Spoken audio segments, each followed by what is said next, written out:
یہ مقدمہ ابن خلدون ہے. امام ابن خلدون مقدمے کے صفحہ نمبر 31 حصہ دوم کے صفحہ 31 کے اوپر کہتے ہیں سیدنا علی و سیدنا معاویہ رضی اللہ تعالی عنہما کی لڑائی کے درمیان میں معاویہ رضی اللہ تعالیٰ عنہ کی طرف غلطی کو متعین کر دینا غلط ہے.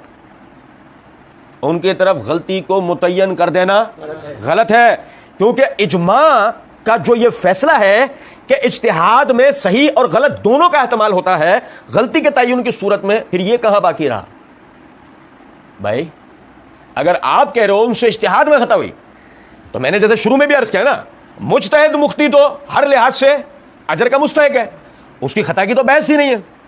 آپ نے اگر خطا کا تعین کر دیا معاویہ کی طرف، تو اس صورت میں آپ انہیں مجتہد نہیں کہہ سکتے، کیونکہ خطا کا تعین ان کی طرف صرف ایک آ سکتا ہے، اور وہ ہے باغی ہونا. اور باغی ہونے کی صورت کے اندر وہ مجتہد مفتی نہیں کہلائیں گے، بلکہ ریاست کے خلافت کے مجرم ٹھہرائیں گے، یہ کہلائیں گے. بات سمجھ رہے ہیں؟ تو امام ابن خلدون نے کتنی قیمتی بات کہی ہے کہ علی اور معاویہ کے اختلاف کے دوران میں معاویہ کی طرف غلطی کا تعین نہیں کر دینا کہ انہوں نے غلط کیا ہے. یہ بات بھی غلط ہے، یہ بات بھی غلط.